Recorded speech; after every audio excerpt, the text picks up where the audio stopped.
A Rádio USP apresenta Programa Universidade 93,7.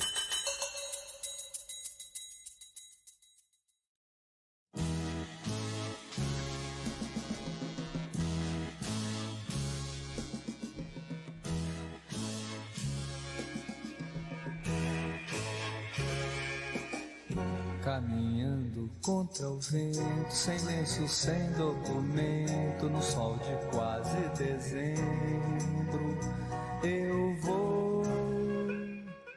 Muito bem-vindos ao programa Universidade 93,7. Meu nome é Gabriel Silo. E aqui é a Sofia Guiar e somos estudantes de jornalismo da Escola de Comunicações e Artes da Universidade de São Paulo. O especial de hoje será dedicado a Ana Estela Haddad, que é bastante conhecida como gestora de políticas públicas relacionadas à educação e à saúde durante os governos Lula. Além de professora livre-docente da Faculdade de Odontologia da USP, é também mãe de 2 filhos, Frederico e Ana Carolina, esposa do ex-prefeito de São Paulo, Fernando Haddad, tem 2 cachorros, é fã de bossa nova e mulher brasileira.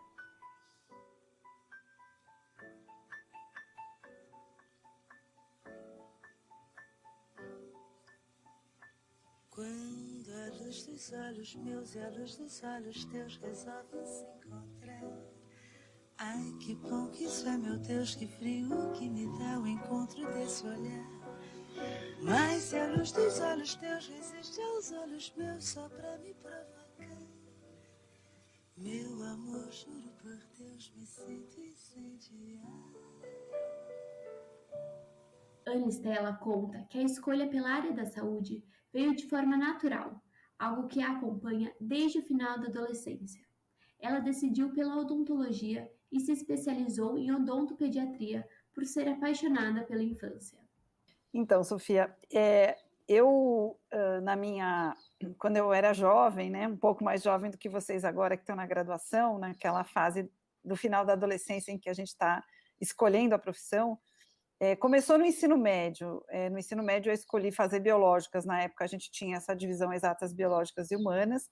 Eu sempre tive um veio muito fácil para humanas sempre fluiu para mim muito bem, mas eu sempre gostei de desafios, e eu sempre me interessei muito pela área da saúde, sempre gostei da área da saúde, desde a minha mãe, que era muito preocupada com a saúde, com a alimentação saudável em casa, de não ter agrotóxicos, de ter carnes, por exemplo, criadas sem antibióticos, enfim, a gente sempre teve muito essas questões e a saúde, então eu escolhi biológicas. E, bom, aí eu fiquei em dúvida entre algumas áreas.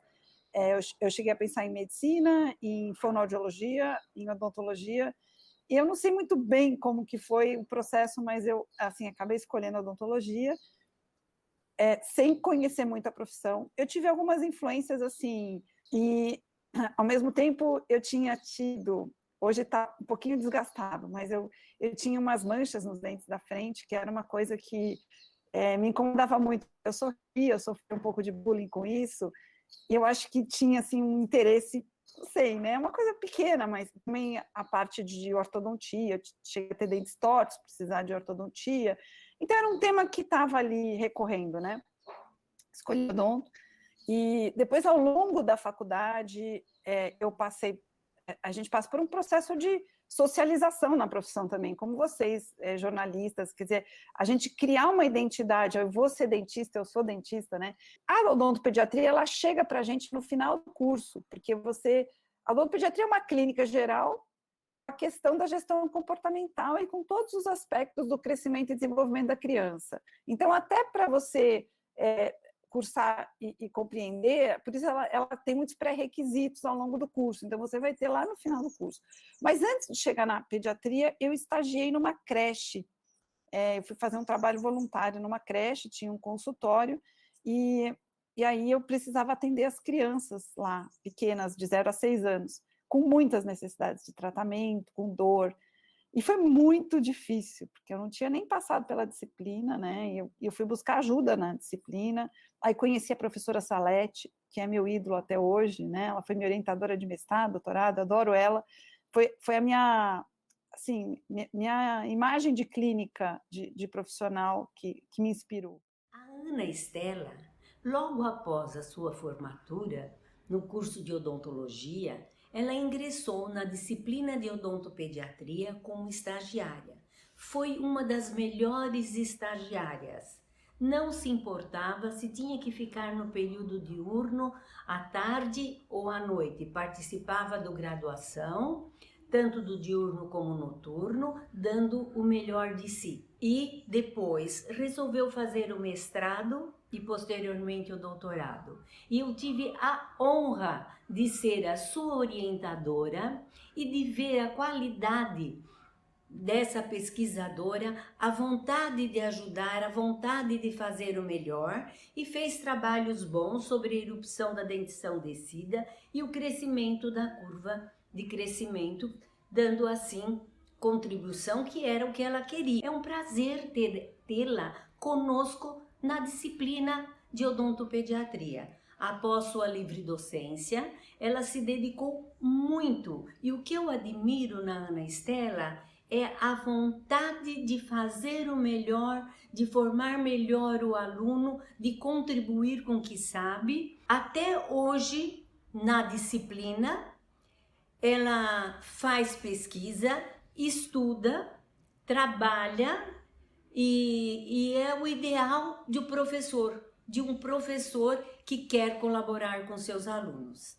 A sua humildade, o seu carinho, o seu amor, o seu respeito, não só com os professores, com os seus colegas, com os funcionários e com os alunos. Muito obrigada de ter você junto comigo, Ana Estela. Você foi um presente na minha vida e ainda tenho que te agradecer aquele lindo trabalho que você fez voltada para a primeira infância da cidade de São Paulo, no seu período de prefeitura. Aquele trabalho ficou muito bom e eu só te agradeço de você sempre acreditar em mim. Que Deus te proteja sempre e que você continue sendo essa pessoa meiga e maravilhosa. E aí, com isso, eu me apaixonei pela odontopediatria, porque ela me trouxe também a possibilidade. Bom, eu sempre tive um fraco com criança, eu amo criança, eu tenho um negócio com a infância, assim, um troço. A infância me emociona demais até hoje. E eu sempre gostei de estudar o crescimento e o desenvolvimento, a dinâmica, porque é uma coisa que vai mudando, e o organismo da criança é maravilhoso, porque tudo que você faz, a resposta é rápida, tudo, sabe? É um negócio. E então foi assim. E aí, quando eu fui conseguindo conduzir os primeiros casos com essas crianças e ganhar a confiança delas para o tratamento e fazer elas gostarem do atendimento, perderem o medo, isso foi uma coisa que me pegou, né? E aí, com isso, eu me apaixonei e me dediquei. Toda a minha carreira foi dedicada à odontopediatria antes de começar a gestão pública. Ana Estela se formou pela USP como cirurgiã dentista em 1988 e ingressou como professora, também pela USP, em 2002. Nesse período teve uma trajetória de estudos, concluindo seu mestrado em 97 e doutorado em Ciências Odontológicas em 2001.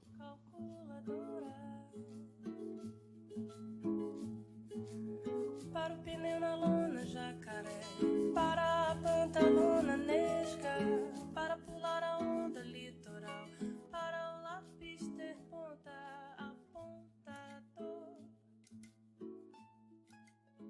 No ano de 2003, Ana Estela foi convidada para trabalhar no Ministério da Educação, o MEC, durante o primeiro governo Lula. Quando eu me tornei tempo integral na USP, depois que eu prestei o concurso, apesar de ter querido aquilo a vida inteira, eu quase não consegui comemorar, porque o meu sonho era ser tempo parcial e continuar o consultório. Mas não tinha mais concursos assim na USP, porque a dedicação exclusiva ela acaba sendo importante para a pós-graduação, para uma série de coisas. E aí eu tomei posse do concurso no último dia, que se eu não tomasse posse, eu perdia o concurso, para vocês terem uma ideia da dificuldade que foi para mim. Eu levei quase 6 meses, né? Então foi muito difícil. Tive que ajustar toda a minha vida, mudar de vida, né? E aí me envolver com a pesquisa. Até então eu não tinha um perfil tão de pesquisadora, eu era muito mais clínica e docente do que pesquisadora, né? a pesquisa veio muito depois e talvez tenha vindo até já meio quase aplicada a políticas públicas do que aquela pesquisa pura, né? Bom, aí, em 2003, que aconteceu? O Fernando, meu marido, recebeu um convite, foi para Brasília, ele foi como assessor. E foi meu primeiro ano como contratada, né? Eu tinha acabado de fazer todo esse ajuste. Acabou surgindo uma possibilidade, né, um convite para que eu trabalhasse no MEC, no Ministério da Educação. Eu tive um pequeno período ali para fazer a mudança. E fui cedida, né? Eu fui com o cargo, então eu estava emprestada da USP, então eu fiquei vinculada à pós e emprestada para o trabalho no MEC. Aí foi outro desafio imenso, imenso, porque eu não tinha experiência de gestão. Tive que aprender tudo. Desde a diferença entre um ofício, um memorando, as coisas mais burocráticas, até tudo sobre a política educacional, tudo sobre tudo. Então, eu fiz uma imersão, assim, eu trabalhava muito. Ao mesmo tempo, eu estava num espaço que era uma relação de confiança, estava no gabinete, eu pensei, primeiro eu ia para o INEP, depois eu ia para a CAPES, e aí eu acabei no gabinete do ministro, que era o ministro Cristóvão Buarque. E ele já tinha uma equipe formada, de confiança dele, todos de Brasília, e eu que cheguei de fora. Então, foi muito difícil. E aí eu enfrentava muita discriminação também. Mas o que uma dentista está fazendo aqui? Até eu me perguntava às vezes, eu falava, meu Deus, né? Que passo é esse que eu estou dando, né? Será que eu dei o passo certo, né? E eu andava pelo andar inteiro, eu ia conhecer fui conhecer a estrutura do Ministério, como é que estava estruturado, quais eram as secretarias, quais eram as áreas de assessoria do gabinete, fui estudar, né? Aprender. Às vezes eu conversava com o Fernando, olha, me explica como é que é a tramitação de um projeto de lei, quando ele sai do executivo, quais são os caminhos, eu fui aprender tudo que vocês imaginarem. E fui estudava tudo, e como eu estava no gabinete, eu tinha que conhecer a educação toda, porque o gabinete, o ministro falava de tudo, né? Então eu tinha que saber o que estava acontecendo. E aí, me conformei, né? Então, eu me dei um prazo, né? Eu falei, eu vou tentar isso aqui, 6 meses. Se eu não puder fazer alguma diferença, eu vou voltar para a USP. Foi isso que eu pus para mim. E aí eu entrei de cabeça. Ela também participou da formulação do ProUni, o programa Universidade para Todos. O projeto concede bolsas de estudos para alunos que desejam ingressar no ensino superior privado. E aí eu acabei mergulhando muito nas questões da educação superior e da saúde. Então, o gabinete me passava tudo que era de interface com o Ministério da Saúde, porque eu era da saúde, e eu fui me envolvendo com as questões da educação superior, porque era a minha praia. E aí, com isso, eu fiz um monte de pesquisa. Bom, nasceu o ProUni. O ProUni nasceu nesse quadradinho, nesse puxadinho. O nome do ProUni e a ideia do ProUni nasceu ali comigo, dialogando com o Fernando e com base numa ideia que ele tinha tido na Prefeitura de São Paulo. Quando eu puxo para mim um pouco essa autoria, entre aspas, que em política pública ninguém constrói nada sozinho, né? Mas a formulação, a iniciativa de formular e dizer assim, tem que ser feito, eu estou vendo o que precisa ser feito, eu vou lutar para que isso seja feito. Começou comigo. E começou dessa minha inquietude de dizer assim, se eu estou na universidade pública, se eu estou num cargo público, eu tenho que justificar a minha presença nesse cargo público, senão eu não devo estar aqui, eu devo estar onde eu posso fazer a diferença. Então é isso, foi assim, e eu assim, tenho uma gratidão imensa pelos 2 anos que eu trabalhei no MEC e pelos 7 anos que eu trabalhei depois no Ministério da Saúde com a política de formação dos profissionais de saúde, porque foi uma experiência única que mudou a minha vida, mudou meu jeito de ver a vida, mudou meu jeito de ver o que significa políticas públicas, o que significa a política, para que serve a política. E mudou a minha trajetória acadêmica, mudou os meus interesses de pesquisa, mudou o que eu acho importante pesquisar e como eu acho importante estar dentro da universidade, né? Então, eu não consigo mais não ser interdisciplinar. Eu não consigo pensar só na odontologia. Eu penso na odontologia, eu não perdi a minha identidade de dentista. Eu sou dentista, eu sou odontopediatra, eu amo a odontopediatria, eu amo a odontologia, mas não só. Em seguida, Ana Estela deixou o MEC e foi para o Ministério da Saúde, onde ficou por 7 anos. Na pasta da saúde, fez parte da idealização e implementação do programa Telesaúde Brasil, iniciativa voltada para a capacitação de profissionais da área médica.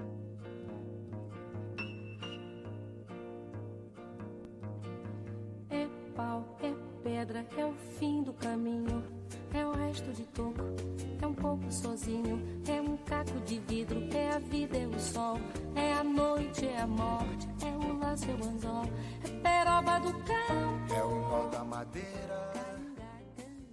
Sobre a experiência política em Brasília, decidimos ouvir também alguém bem próximo de Ana Estela, que contou um pouco mais sobre como foi ver esse período e todo o esforço que foi se dividir em trabalho e família. Essa que você ouve é Ana Carolina, filha de Ana Estela e Fernando. Acima de tudo, assim, o que minha mãe mais significa para mim é força. Acho que ela é uma mulher muito forte em todos os sentidos. Quanto mais eu conheço ela, a história dela, mais eu admiro, assim, tudo que ela fez, tudo que ela enfrentou. Essa questão de ela sempre ter trabalhado muito. E ela sempre fala pra gente que queria ter ficado mais com a gente quando a gente era pequeno, né, eu e meu irmão. Que ela, né, trabalhou demais e queria, enfim. Mas na verdade eu sempre olhei isso com muita admiração, porque não é toda mulher, né, que tem essa força para manter a família unida, né? Ela, quando meu pai foi para Brasília, né, trabalhar no governo, a gente não foi de primeira junto com ele, né? A gente ficou ainda uns 3 meses aqui, eu acho. Eu era muito pequena, tinha 3 anos, né? Eu só ouço o que eles contam, mas a gente não foi junto com ele. Ele ficou um tempo lá, até porque a minha mãe tinha outros planos, né? Ela queria ser dentista, tinha o consultório dela aqui, queria ser professora da USP, tinha acabado de passar no concurso, enfim. Né? Ela estava seguindo os sonhos dela. Isso também é uma coisa muito incrível, né? Ela sempre sonhou com uma coisa, cara, na minha opinião, muito nobre, né? Ser professora. Pô, coisa mais legal, a pessoa sonhar em ser professora, né? Acho isso muito legal. E então ela estava aqui, né, indo atrás dos sonhos dela, cuidando dos 2 filhos, né? E aí meu pai foi seguir os sonhos dele. E aí ele falava, tipo, meu, não dá pra gente ficar assim, sabe? Você precisa vir pra cá, né? E ela ter essa força de deixar os sonhos dela de lado pra gente ser uma família, eu acho que não tem preço, assim. Acho que, tipo, tem uma gratidão muito forte, assim, por ela ter feito isso, sabe? Porque eu acho que a gente seria outra pessoa, né? Minha relação com meu pai seria outra, minha relação com ela acho que seria outra também. E apesar de ela ter trabalhado muito, né? Porque a gente foi para Brasília, né? Foi trabalhar lá, trabalhou nos ministérios e tal. Por isso que ela sempre trabalhou muito. E eu acho incrível ela ter feito isso, assim. Acho que mostra muito, né? Do que realmente importa para ela. E essa é uma das coisas que eu mais admiro nela, com certeza.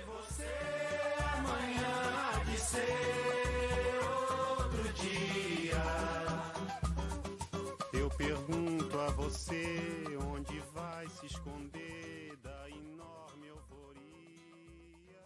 Além disso, durante o governo de seu marido, Fernando Haddad, prefeito da cidade de São Paulo de 2013 a 2016, ela atuou como coordenadora voluntária no projeto São Paulo Carinhosa. O projeto foi focado em políticas públicas relacionadas à primeira infância. E além de todo o trabalho, Ana Estela comenta que há muita exposição na vida pública, em especial por ter sido primeira-dama na gestão de seu marido, um termo que prefere não utilizar. A gente vive um tempo de redes sociais, de uma superexposição já meio exacerbada em geral, né? E a nossa geração, que somos um pouco mais antigos, a gente não é uma coisa que nasceu muito com a gente, né? E de fato, eu, dentro da minha educação e da minha formação e da minha estrutura familiar, assim, né? A gente sempre prezou muito pela privacidade, pelo nosso espaço, né? Da vida pessoal, não ser exposto, né? Então, de fato, sem dúvida nenhuma, não é fácil. É bem difícil, é um exercício que a gente precisa fazer, né? E sempre que possível tentar proteger esses espaços o quanto a gente pode, né? Pelo menos parte dele, né? Já que comentamos sobre Ana Estela e Fernando como casal Haddad, que tal ouvirmos algumas palavras do ex-prefeito da cidade de São Paulo? Bom, é muito difícil falar de uma pessoa que eu escolhi para companheira e com quem eu estou há 35 anos junto. Acho que o tempo diz muito do que a Estela significa para mim, como mulher, como companheira, como a mãe da Carol e do Frederico, como excelente profissional que ela é. Ela tem uma carreira impecável, uma força de vontade extraordinária, uma capacidade de realização invejável em todas as áreas que ela se envolve. Ela deixa uma marca, seja na universidade, seja no Ministério da Educação, seja no Ministério da Saúde, seja na Prefeitura de São Paulo. Ela tem grandes realizações. E sempre com muita discrição, sempre valorizando o trabalho coletivo, o trabalho em grupo, sempre remando a favor de um projeto. O que é uma característica muito incomum na vida pública, onde a busca de protagonismo e visibilidade é a regra. Nem posso falar como mãe e esposa, porque aí fica difícil até descrever o que ela significa para os meus filhos, para a educação dos dois, de caráter, de compromisso com conhecimento, compromisso com a comunidade em que a gente vive, enfim. E como esposa, enfim, aí é difícil até dizer, porque eu me sinto ainda no tempo de namoro. Então, acho que isso diz muito sobre o que eu sinto por ela. Continuo namorando com ela como na primeira semana. Longe da universidade e da vida pública, Ana Estela comenta que a vida em família é cheia de descobertas e música. Seu filho mais velho, Frederico, já saiu de casa. E a caçula, Ana Carolina, ensina cada vez mais os pais sobre alimentação vegana, um estilo de vida sustentável e em equilíbrio com a natureza. Então, hoje já está todo mundo aqui adulto, né? O Frederico já nem mora mais com a gente. Mas a música é uma coisa que nos une muito, né? Sem dúvida nenhuma. A gente ama música e música popular brasileira, né? Então, Chico Buarque, Gilberto Gil, Caetano. Eu gosto muito da Marisa Monte, gosto muito da Maria Gadu, várias Daniela Mercury, adoro a Daniela Mercury. Então, mais antigos um pouco, né? Aí vocês têm uma geração de cantores mais jovens, enfim. E além da música, eu acho que a comida também, comer bem, e né, hoje a gente, por influência da Ana Carolina, e ela tem assim, um talento culinário muito especial, ela tem um perfil no Instagram que até tem ganhado muitos seguidores, porque ela traz aí toda tanto a questão das receitas, quanto também o que está por trás dessas escolhas, e assim, ela foi nos ganhando, né, muito em função disso, né, de entender, né, bem essas escolhas, e de ter revisitado toda a culinária que a gente faz com determinados ingredientes não tão sustentáveis hoje, do ponto de vista do consumo. Ela cria e trabalha interagindo com pessoas que criam receitas, e ela cria as próprias dela, com ingredientes alternativos.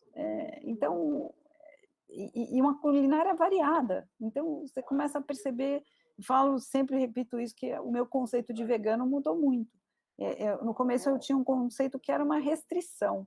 Hoje não tem nada de restritivo, você pode fazer tudo, inclusive queijo vegano, inclusive usar o leite de amêndoa, usar o leite de coco, tem tantos ingredientes e tem tantas receitas tão gostosas que você pode fazer, que a gente pode encontrar uma situação de muito mais equilíbrio com a natureza, né, nessas escolhas, e não produzir tantos estragos na natureza e desequilíbrios na natureza com as nossas escolhas alimentares. Porque se a gente, como consumidor final, não mudar nossas escolhas, não vão ser os produtores que estão buscando lucro que vão mudar.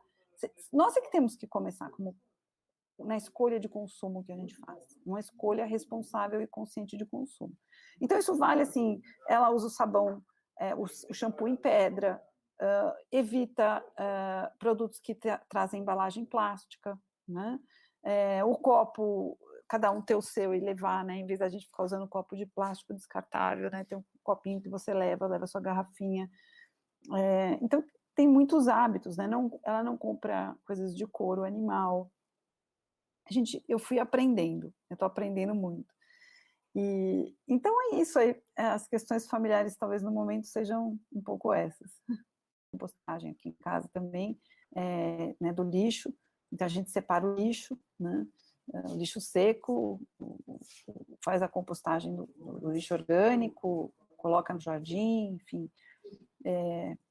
Então é isso. Ao final de nossa conversa, Anicela agradeceu a oportunidade de contar diversos aspectos de sua vida pessoal e profissional. Olha, gente, muitíssimo obrigada. De tantas entrevistas aí que eu já dei, eu vou dizer para vocês, foi muito especial dar essa entrevista para vocês. Assim, eu queria agradecer demais esse carinho com que vocês me entrevistaram, esse cuidado que vocês tiveram de estudar meu perfil, de fazer perguntas tão, assim, especiais e qualificadas, inteligentes, e de quem realmente preparou a entrevista, né? Então, parabéns, que maravilha ter profissionais jornalistas como vocês, formados na nossa universidade, que orgulho para a USP ter jovens que nem vocês. Então, muito obrigada.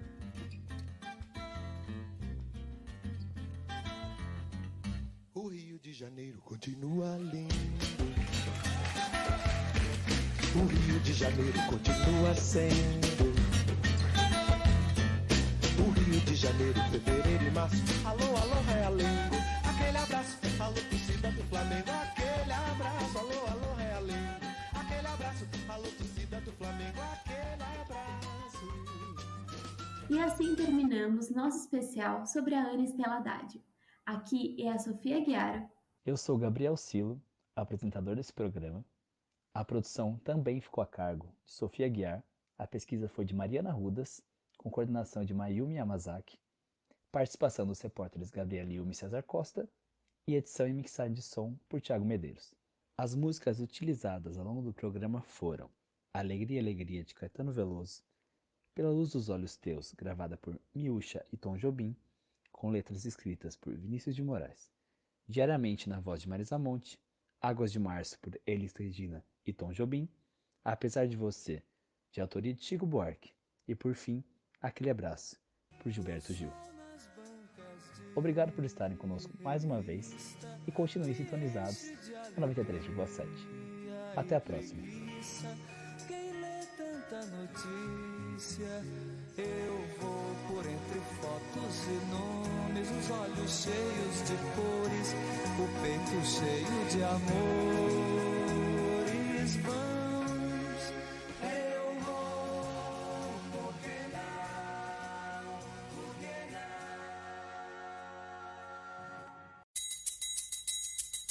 não. A Rádio USP apresentou Programa Universidade 93,7.